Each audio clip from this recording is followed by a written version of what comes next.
Hello, and welcome to Khyber Shards, a 5th edition actual play show set in the Eberron campaign world. It's Friday, so we have Khyber Shards answers, and we are finally getting to have our answers episode with Mia after her guest appearance. Hello, all. So this was so fun to have you on. It was and so fun to watch people's reactions to Nardali and to having you along for the ride. So I hope you had as much fun as we did having you. It was so fun. It was an outrageous amount of fun. I'm just stuck on the idea that you hope I had as much fun as you guys did, because I'm thinking if you guys had as much fun as I did, your heads would probably explode. So yes is the answer to that. Oh, well, thank you. And thank you for doing that. That was a lot of I keep saying this, it was a lot of fun, but it was a real treat. I hope that it's been a big help for us, for you to be hosting the watch parties, and it was just a real treat. So thank you. Well, and again, it's fascinating to me to have you thank me, because I feel so grateful that you took the risk with an absolute D&D noob, and I feel like A, that, and B, you have given me the permission to have the watch parties every week. And so, again, I really want to send the thanks back to you for both of those things, at least. Well, thank you. You're welcome. Yeah. So one of our questions was actually about your RPG experience, and I know that you hadn't played any tabletop RPGs, but Richard had asked what RPGs you had played, and I was curious. I know you stream a lot of video games. What's your RPG experience like on that end? Because I know tabletop RPG was new, but what about story RPG games in the video game world? Do you have a favorite? Oh, yeah. Well, see, I don't actually know if I have played an RPG yet, but I'm often playing horror games with, like Dead Space, for example, with an established character who's got his own story, or I'm playing currently Red Dead Redemption 2 with Arthur Morgan, who also has his own story. I don't. I will play puzzle games, small indie games, atmospheric games, but not necessarily RPG. But the thing is that I had to be reminded that I do create an RPG experience out of these games, because Isaac in Dead Space, he and I had an entire relationship that I had written out, just as we went, not actually written out, but I had developed an entire interaction with him that was not at all in the story. And with Arthur Morgan in Red Dead, he's got an entire relationship with one of the NPCs that is not scripted in it, and to me that's irrelevant. He and I have this relationship. When I interact with her, I create an entire storyline in our interactions, and so I had to be reminded of that when I was entering into this with the amount of terror that I was feeling. It was, no, Mia, you've done this a lot, actually. You've role played quite a bit. I'm very much the same way. There's so me and RA and Casey and my wife have a board game night every Tuesday, and there's a board game designer, a well-known board game designer named Steve Jackson, and he has been quoted as saying that any game is a role-playing game if you try hard enough. And I have found that I am that way no matter what kind of game. I will often lose board games because I get caught up in the theme of it, and I'm trying to follow the theme. I was like, okay, well, I'm playing this faction in Scythe, and they seem to have this theme, and so I've got to lean into, and it's not the strategic way to do a board game. But I will absolutely get to, and I'm absolutely the same way with video games. Story games, I will have my own narrative going on in my head. Oh, I love that. So I'm interested then, with not having a lot of experience with games that are designed to be RPGs. What is it that got your interest in D&D in the first place? Well, was interested in D&D many moons ago, and at that time,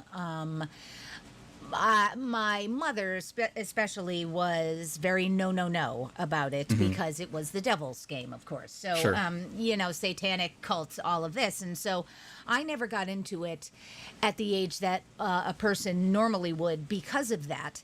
And in the intervening years, I got more and more scared of not being able to do it. I was interested, but I was like, oh my God, I don't know. Would I be able to, can I role play? I don't know. And so when you asked me, I had an interest, but I also had a fear. But that fear was absolutely not going to stop me from saying yes to you guys. I don't know if that answers the question. I feel like I started answering the question. Okay. No, I think that answers the question. Yeah. And we're very glad that you did say yes. Yay. So Richard had also asked if you think you will build on this D&D experience. Are you going to get more? Are you going to get more D&D in your life? Yes, please. Very much so. I very, very, very much hope so. There are a couple of games. There's a Blades in the Dark game that is potentially in the works. That's such a good system. Yeah. And we're not talking about this, of course, but Chivalry might be running his own system.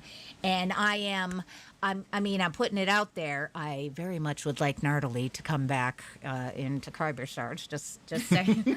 So yes, please is the answer. I would love more role playing experience. And interestingly, that was Richard's other question: will we get to see Nardily on Khyber Shards in the future?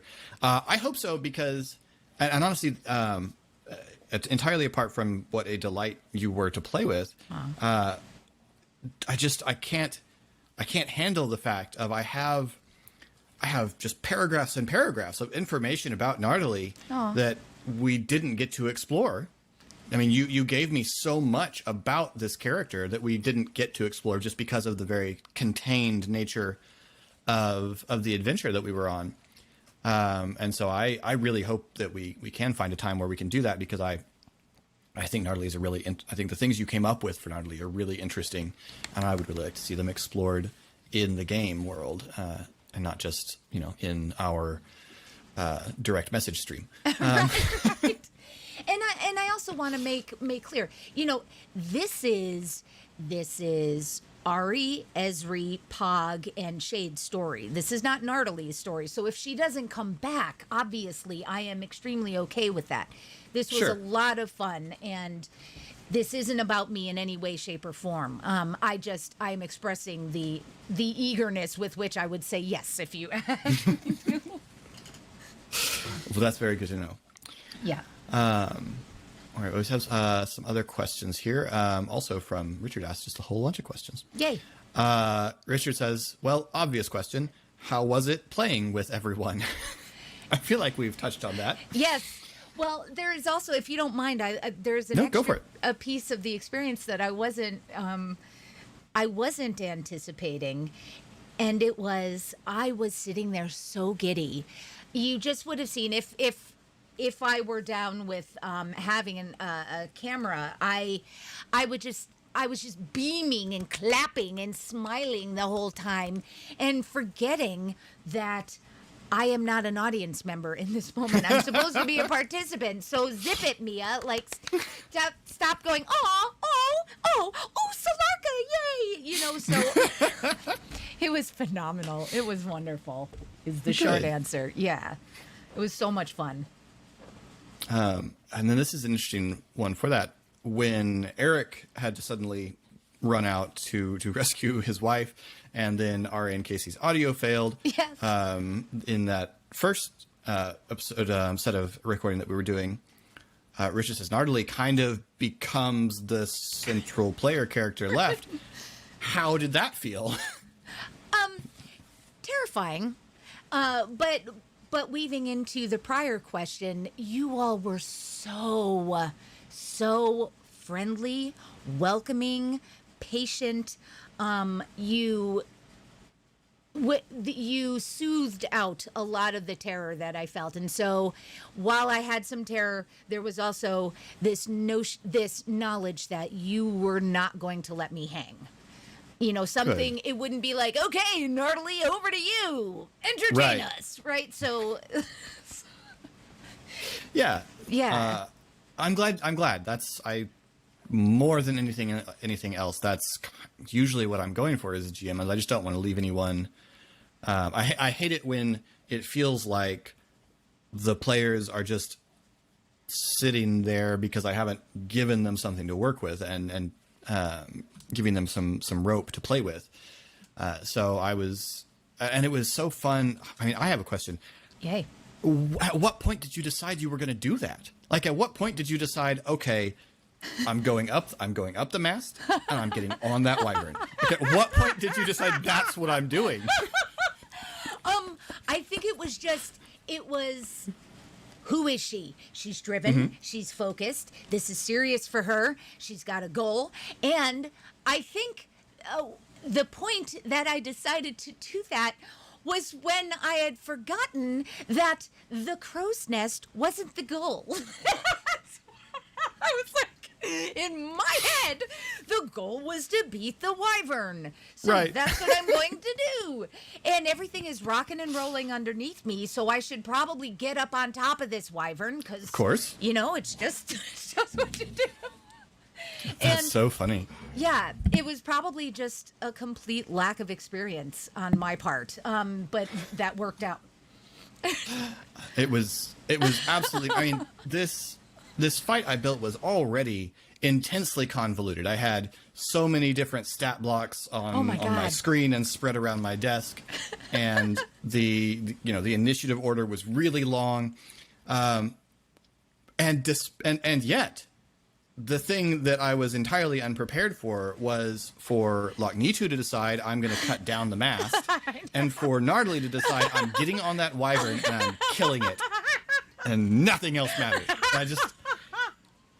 I love being absolutely unprepared for what the players have. It's so fun to see that, and rewatching during the watch parties, it registers so much on my face how unready I was for these things. But it's delightful because your expressions are so much a part of what goes on as well, like the sneaky look you get when you're clearly plotting something, and the joy and surprise that happens when they've the characters have done something that you weren't expecting. It's such a treat. It is for me as well. Yay. And watching in the watch party too. We watched episode 36 last night all together, and there were a couple of people in the watch party who were saying, is she attacking the wyvern while she's on it? And somebody else was saying, yes, she is. And I looked over at my partner Shiv and I said, it didn't occur to me not to do that. Was that a foolish move? Like, it never occurred to me. My thought when you got on it, what I thought was happening is, oh my gosh, she's gonna mount the wyvern and she's gonna use it as a mount and go around attacking from the back of this wyvern. And so when you said and I bite it, I was like, all right. But it was so great. Oh, and I very much appreciate that you allowed for that. That you allowed. Yeah. I had asked you off camera in between episodes. Would it be possible for her to bite into the poison vial and then get it on her teeth? And you said yes. So thank you for for that. That was outstanding. I loved it. Yay. I really want, there's been moments throughout where I'm like, boy, to have the resources to get art of scenes and things like that, like you'd see on some of the bigger live plays, and it has absolutely eclipsed. I really just want someone to design Nardily tearing into that wyvern as if it's the album cover of a heavy metal band. It's so rad. I love it. Oh, that makes me so happy.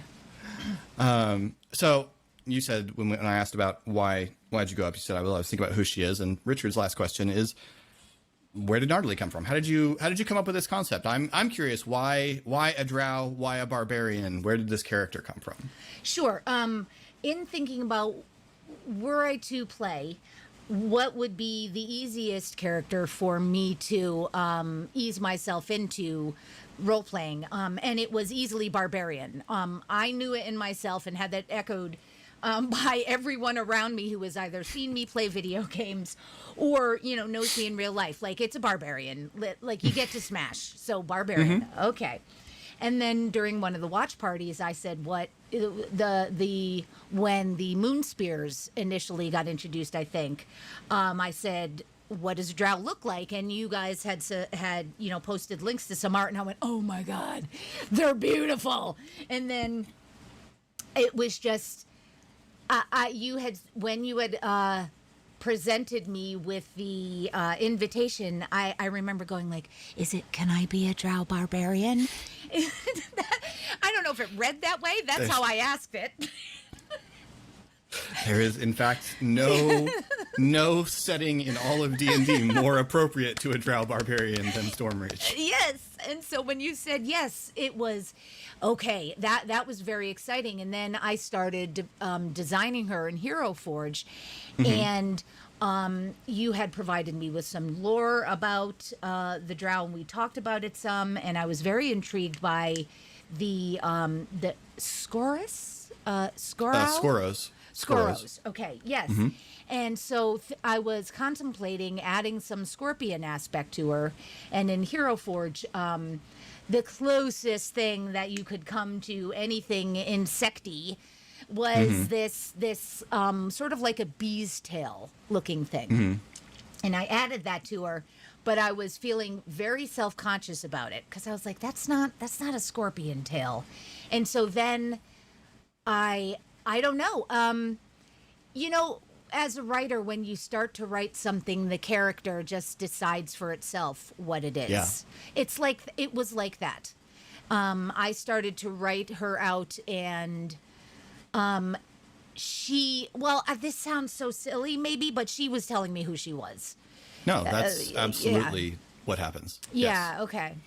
So the insect tail became a bustle because really she was born with this panther scorpion tail with the sting on the end, but there are more thoughts about that we won't reveal in this moment, just in case. And if you were to play her in a regular campaign for a while, she would continue to surprise you. Like, that's happened every one of my characters. You don't really know the character until you've played them for a little while. I didn't know this, but I have learned that the production process for some of the bigger live plays that are out there, a lot of times the cast will get together and play 3 or 4 sessions together that they never record, right? So that they can figure out who their character is. Right. Because they don't know who the character is, they don't know what the character sounds like yet, they don't have the voice, the reactions, the personality down, and then go back, reset, and start the campaign in earnest, having an idea of who their character is and what kind of relationships there are. And so that's characters. I think writing is a really good comparison. When you write characters, they will start to take on a life of their own. Right. Absolutely. Yeah. Next question. R.A. would like to know, who was your favorite gladiator, and why was it Lochnitu? Oh, shoot. I forgot to think about that one in advance. It just made me laugh, and then I kept reading. Lochnitu, his straightforward, unashamed, just completely transparent, his desires are right out there, and he's unashamed of it. There's no shame in Lochnitu, so that is why Lochnitu is my favorite, and the wharf aspect of him definitely played into it. Oh, that's what it is. He does sound like Worf. Oh yes, he's so Worfy. I love it. Oh, that's so good. Yep. Yes. I had not put that association in my head. That's so good. Casey asks, can I ask questions? Yes, Casey, okay. You can ask questions. was playing D&D more or less what you expected it to be? I think it was more than what I expected it to be because, again, so someone had, I'm going to be weaving in another question that was asked, but I really did approach this with a ton of terror. And I feel like I was unintentionally infecting Philip with my terror because I kept telling him how terrified I was. And it's new. I've never done it before. Sure. Will I be able to do it? And the ease, I think, with which it happened. And again, largely because you all were so, so patient and welcoming. It was just an absolute ton of fun, and it was more easeful than I was expecting. Excuse me. Good. Yeah. So thank you for that.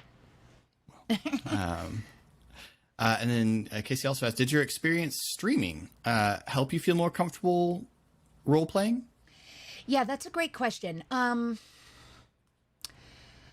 I think I had described myself to you guys afterward, and I realized how fitting this is as a violent weirdo with an active imagination. And I think that that probably more so than streaming was the thing that helped me with the role playing. And So it was just easy to be gnarly. right, exactly. And speaking in the mic, probably if I hadn't been doing that for a couple of years streaming, it would have been more intimidating. What was really nice though is that what you don't get when you're streaming is feedback. So I'll be conversing with someone in chat, and I'm in my brain, I'm waiting for the answer, and then remembering afterward, oh, right, they can't talk back to me in this moment. Right. Yeah. So it was great to have actual live interaction with you guys. Well, good. So, yeah. Awesome. And then she had also asked about your inspiration for the character, which we have covered. Right. The other Eric, not the one on the show, but the other Eric asked also about your streaming experience, but he asked a little bit differently. How does your experience as a game streamer compare to your experience playing on a live play? And you kind of talked about that a little bit there, but is there anything else that the comparison is just, are they alike at all? I don't stream at all. Right. And so I'm curious, is it really a comparison? Actually, there is something, because I had been thinking about that as well and wasn't coming up with anything until just this moment. And when I am streaming, I do not have a cam on me because the fact of the matter is, as a woman streamer playing games, all that is going to happen as soon as I put that camera on is I will get an equivalent amount of people hitting on me or people abusing me. So I'm removing that vector from, Sure. Hiding my physical identity is just an attempt at anonymity. And I'm fine with that. There's so much to see on screen, with the game. Yeah. And also I emote very well, so you know exactly what's going on with me without the camera. You do. You have a very expressive voice. Yeah. Well, thank you. Although sometimes I feel like I'd like to dial it down a couple hundred decibels. But when I was playing with you guys, I felt the easy word is I felt bad for not having a camera on because I was removing for you guys the ability to interact with me visually. So I was so pleased and relieved that you all were okay with me not presenting myself on camera. Yeah. But I felt badly about that because it's not about not trusting who you folks are. Sure. It would have been, I think, a benefit to have, those visual interactions. So I think that's the comparison where it's a bit of a, yeah. Yeah, I can understand that. Yeah, and yeah, I mean, we had a long conversation about it, and obviously that was totally fine. And I I totally understand. Well, no, I don't really understand, but I Yes. get where you're coming from as far as your reasons. Right. I am various reasons disqualified from really understanding, but It's okay. yeah. And then Eric had asked about your apprehensions, which we've talked about, but he yes. asked, this is interesting to me. Are there any other genres, like you played, this was obviously a fantasy world. Are there other genres you think it would be fun to role play in this way? I think probably I would fit well in a horror genre. I had watched a Call of Cthulhu one shot, which I don't know that I would necessarily be interested in that, just because the end result seems to be, you're guaranteed to either die or go mad. It's real dark. Yeah. But given my penchant for violence, I feel like I probably would enjoy playing in a horror themed. I have gotten to play in a couple of like horror one shots, and I've run a couple. I'm not very good at running horror. I don't know if it's just I don't love the horror movies, so I'm not very good at running horror because I don't have all of the same touch tones of the genre to really play with in my imagination well. And also I'm just rooting for the player characters so hard all the time. I think it would be I think Call of Cthulhu would just be, I'd be terrible at it. Like, you would never go mad.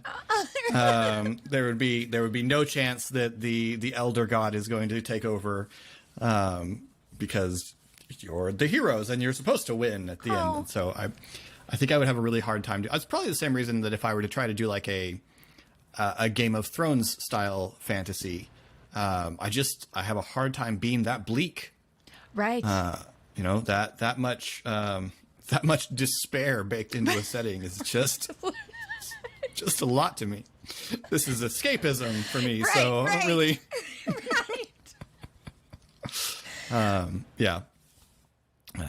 I've enjoyed like Wild West roleplay as another genre that I have enjoyed, because it's the same kind of pulpy feel that I like. Nice.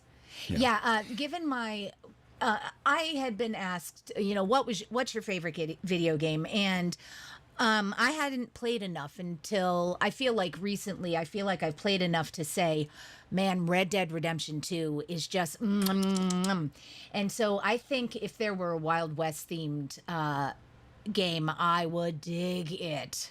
I think I have figured out exactly what the role-playing setting that you would love is.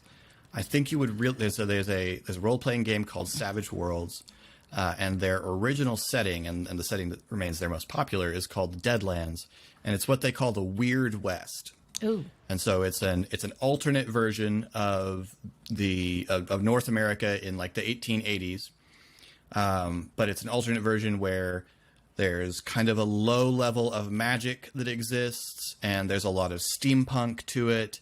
And there's also a lot of the sort of, there's zombies and vampires, and there's a little bit of the Cthulhu-esque weird horror. And so it's a pulpy Wild West setting with mad scientists and steampunk airships, but also with the various Native American tribes are still in control of their land because when you add magic into the mix and you have druidic magic, it makes a great difference. And then there's also terrible mad scientists who are creating Frankenstein monsters and raising armies of zombies that are attacking. And so you're a cowboy, and there's all sorts of horror elements to it. So that's That sounds that's my pitch as the ideal setting for Mia.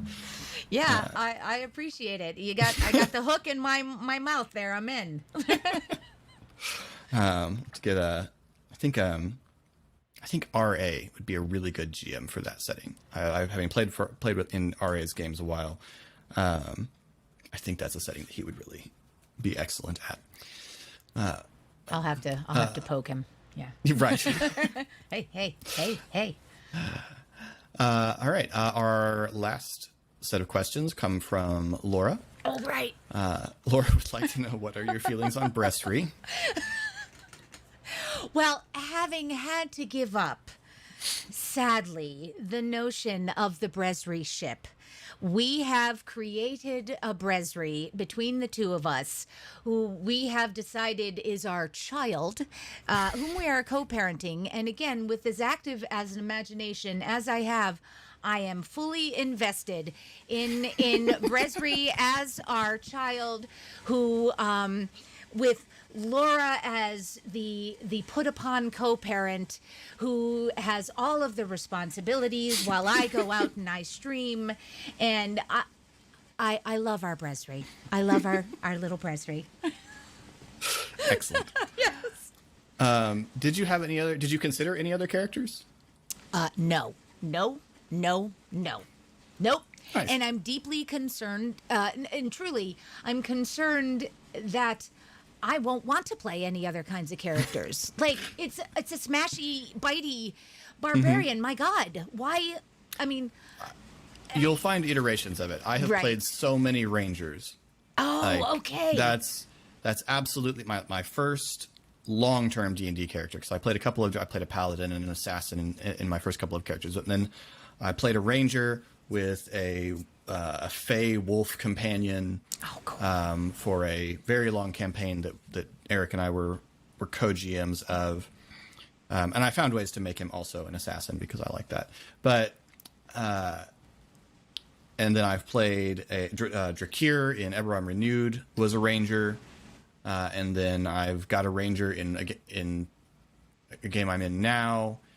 So I've played 4 or 5 different rangers over the course of D&D. You'll find ways that there can be a lot of different characters. So I've played a ranger who's actually just a spy with a pet, and I've played a ranger that's basically Geralt of Rivia, and I've played a ranger that's a sort of bounty hunter mercenary. Neat. So there's a lot of variability in the classes. So even if you only ever play barbarians, you'll find variation in there. There's nothing wrong with having a class and knowing it. Well, you know what? I really appreciate that, because what I assumed the thought process would be was, oh, silly girl, pat on the head. You think that now. But yeah, Nartali obviously is going to hold a place in my heart for forever, sure, because she is my first character, and I just adore her so much. Anyway. Good. And then Laura's last question is, if Nartali had a Rubble Warren Gang mask, what would it be? Shoot, I forgot to think about this one. But I think, actually, is there a scorpion mask? It would be a scorpion. I was going to say, because Ilia's is kind of that. Ilia's is kind of it's definitely made from scorpion chitin, like the plates that a scorpion's carapace is made of. Yeah. Yeah, and I think she'd have a little scorpion tail up coming out of the back of it, like a little horn, except like a unicorn, but a scorpion. Outstanding. There it is. Awesome. All right. Well, that is all of our questions. Thank you so much, Mia, for being on this and for being on our episode, and for just being a fan. Yeah. No, and you are most welcome, and thank you very, very much for allowing me to be a part of this world. Truly appreciate it. It's been our pleasure, and hopefully we'll find a way to see Nartali again. Yes, please. Would you like to tell people where they can find you on the internets? I would. I'm a streamer on Twitch at twitch.tv/MoreThanAMia, all one word, of course. There are no O's, so there are no zeros. And I stream on Tuesday, Wednesday, and Friday evenings, and Sunday afternoons. Awesome. For all of our socials, you can find those down in the description, as well as a link to Mia's Twitch if you didn't get that. You can also find a link to our Discord, where we take the questions for Khyber Shards answers from. If you have a question you'd like to see answered next week, you can put that in the comments below or in the comments on one of our episodes, and I go back and check those before we do any of this. Question for you all of the week: what's the class you keep coming back to? I obviously am a ranger. Mia is almost certainly to be a barbarian. What's your class that you keep coming back to that you just kind of can't quite let go of and you're always thinking of playing? Thank you so much for watching. This has been Khyber Shards, and thanks for rolling with us. Bye.